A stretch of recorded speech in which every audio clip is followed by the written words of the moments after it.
Teamshares, ticker TMS, reported Q2 2026 earnings, and well, the headline numbers are a completely mixed bag. Yeah, they really are. Right. So revenue actually missed estimates. They brought in $148.7 million against a consensus of $152.68 million. Right. But then the EPS just delivered this massive beat. I mean, they posted a positive 16 cents GAAP EPS, and the street was looking for an 8-cent loss. Which is a huge swing. Massive. And management also reaffirmed their full year 2026 guidance. That's $60 million in pro forma adjusted EBITDA. Okay, so a top-line miss, but a big bottom-line beat. Exactly. And the stock reaction was rough. It slipped 2.86% in the pre-market, down to $8.50 on the print, though it did manage this slight rally to close near $8.89. Yeah, I mean, it's the classic earnings day paradox, right? You've got this massive bottom-line beat. They reaffirm guidance, and yet the immediate knee-jerk from investors is just to hit the sell button. Which brings us to the real mission for this deep dive. Because if you're looking at this stock, you got to be asking, how does a company post 20% revenue growth, reverse a huge net loss into a $9.5 million profit, and reaffirm guidance, but still, totally spook the pre-market? Exactly. It's a high-stakes tug-of-war. Right. On one side, you've got Teamshares operating platform, which is scaling super fast. But on the other side, they have this incredibly tight, highly leveraged balance sheet that is, well, it's flashing some serious warning signs. Yeah, it's basically a race against the clock. So let's start by looking at that core business, like how it actually performed under the hood. Sure. Looking at the top line mix, they did $112.5 million in product revenue and $36.1 million in service revenue. Right, a decent split. Yeah, but okay, let's unpack this for a second, because Teamshares loves to market itself to Wall Street as this tech-enabled holdco or a fintech company. Oh, absolutely. They lean hard into that branding. They really do. Their whole pitch is that they buy retiring mom-and-pop businesses, transition them to employee ownership, and then scale them using software. But looking at the numbers, I have to ask, is this actually a tech platform scaling efficiently? Or is it just a traditional brute force private equity roll-up that's, wearing a Patagonia vest? I mean, I don't blame you for the skepticism. That was literally the exact pushback we heard from the analyst community when they first announced the SPAC merger. Right. Everyone thought the tech label was just to get a better multiple. Exactly. But if you actually dig into the margin expansion in this Q2 print, it's pretty wild. They're providing real mathematical proof of that operating leverage. Wait, really? The margins prove it. Yeah, they do. Take a look at the SME segment, the small and medium-sized enterprises they own. That segment's EBITDA jumped 47% year over year. Oh, wow. Yeah, it hit $20.1 million, and their consolidated adjusted EBITDA, that skyrocketed 166% to $9.6 million. I mean, 166% jump isn't just incremental efficiency. That's a structural shift. Exactly. And here is the data point that really validates the whole tech-enabled thesis. Okay, let's hear it. While profitability surged and revenue grew 20%, their corporate overhead actually declined by about $500,000. Wait, stop right there. They grew revenue 20%, bought more companies, and their corporate costs went down. Yes. And if you follow serial acquirers, you know that is basically the holy grail in a roll-up strategy. Seriously, how are they actually doing that? Well, think about a traditional private equity firm. When they buy, say, a dozen local plumbing distributors, they usually have to hire a massive new layer of middle management. Right. You need regional CFOs, HR directors, all of that. Exactly, just to handle the complexity. But Teamshares isn't doing that because of their centralized software. Ah, so they just rip out the old systems. Yeah, they take whatever outdated paper-based legacy systems these 30-year-old local businesses are using, and they migrate them right onto their proprietary software stack. So they automate the accounting, payroll, inventory, all of it. Yep, across all 93 portfolio companies. The technology literally substitutes for headcount growth. They don't need to hire 5 new HR managers every time they buy 5 companies. So the corporate center stays incredibly lean. That makes a ton of sense for margins. But, and this is a big but, there's a massive caveat here. The organic growth. Exactly. The software might be great at cutting costs, but it definitely doesn't magically create new demand. That was not. I mean, organic revenue for Q2 was up just 3.4%, and organic SME EBITDA was up a meager 0.4%. It's tiny. It's basically flat. The existing 93 businesses aren't growing. The entire growth engine relies entirely on feeding the machine with new acquisitions. Doesn't that completely cap their upside? Well, it would cap their upside if they were like a venture-backed SaaS company. But you really have to remember the fundamental nature of their target market here. Which is retiring baby boomers. Right. Management is perfectly fine with 0.4% organic EBITDA growth. It's a feature, not a bug. These are local plumbers, regional manufacturers, the absolute backbone of Main Street. Cash cows, basically. Exactly. Yeah. They aren't trying to buy a roofing company in Ohio and turn it into a national brand. They just need these businesses to reliably spit out free cash flow. So the real growth for Teamshares comes from consolidating those cash flows at the holding company level. Bingo.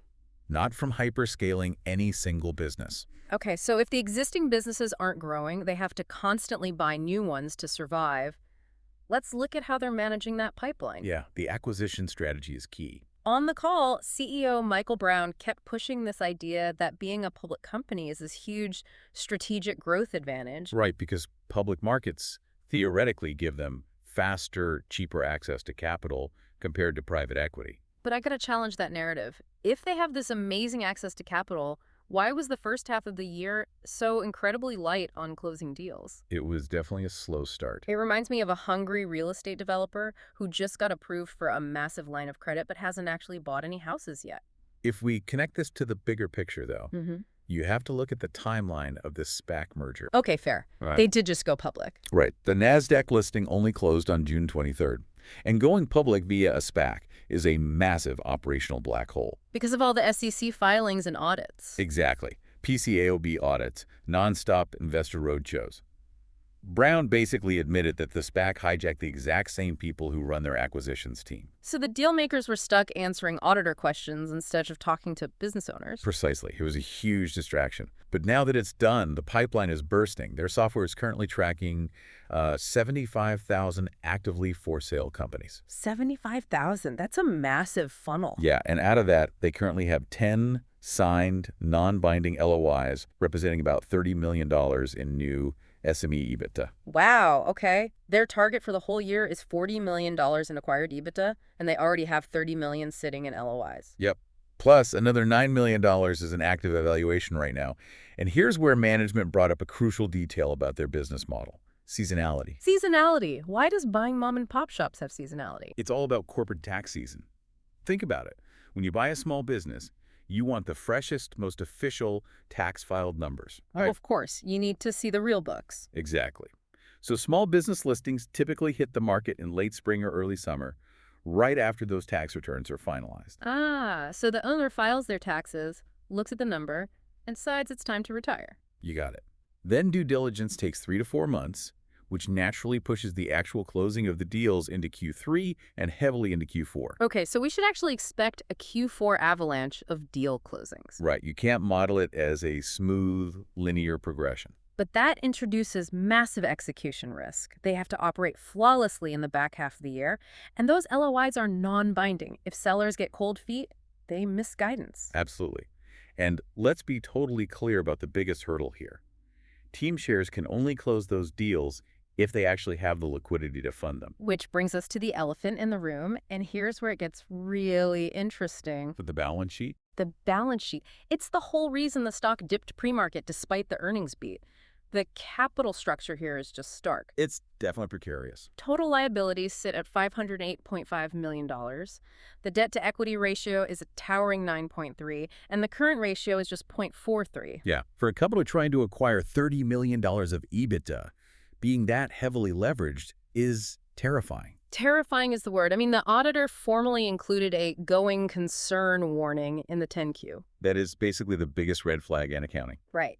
It signals substantial doubt they can survive the next 12 months without a major intervention.